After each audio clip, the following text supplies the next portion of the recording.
akikah ini adalah suatu tebusan orang tua terhadap anaknya. Likulli maulidin murtahanun, setiap anak yang dilahirkan itu tertahan atau tergadai oleh Allah Subhanahu wa ta'ala, dan gadaian tersebut bisa ditebus yaitu dengan mengakikah anak kita.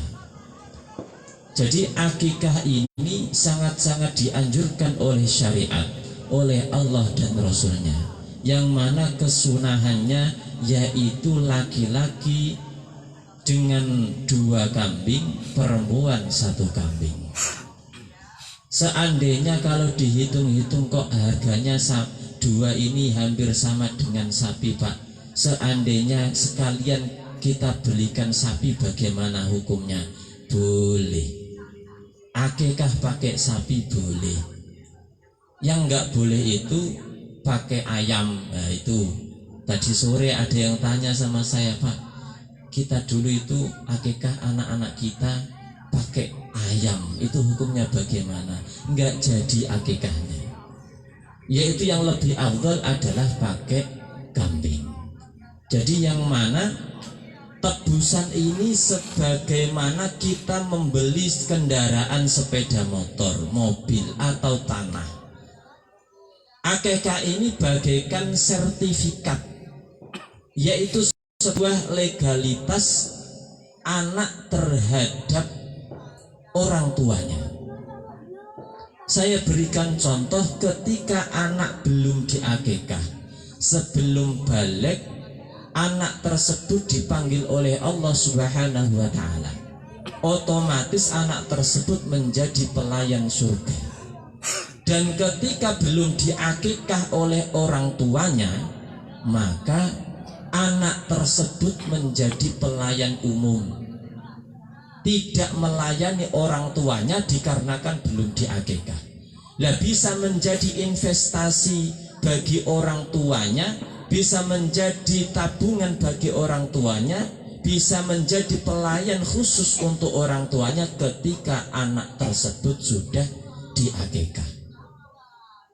Pertanyaan yang biasanya timbul di masyarakat, Pak, buru-buru akikah, Pak, dulu kita makan itu susah, Pak, direwangi makan gaplek, nggih napa nggih? Nah, buanter dhewe iku bakalane gaplek berarti. Nah, itu bagaimana hukumnya ketika kita mengakikah diri kita sendiri? Boleh. Boleh. Rasulullah Shallallahu Alaihi Wasallam juga mengakikahkan beliau sendiri. Bahkan sampai ketika kita diberi kecukupan rezeki, kita mengakikahkan orang tua kita yang belum diakikah oleh kakek kita, mbah kita, maka juga boleh. Itulah hikmah dari akikah. Terus bagaimana tata cara memperlakukan daging akikah? Beda antara akikah dengan korban. Lebih utama duluan mana, Pak? Akikah sama korban? Lebih utama akikah. Dikarenakan akikah ini adalah sebuah tebusan. Kalau korban, insya Allah nanti kalau memang diberi rezeki yang cukup, silahkan kalau mau korban. Lah bedanya hewan kurban dengan akikah, kalau akikah ini dimasak matang baru disajikan, kayak acara pada malam hari ini.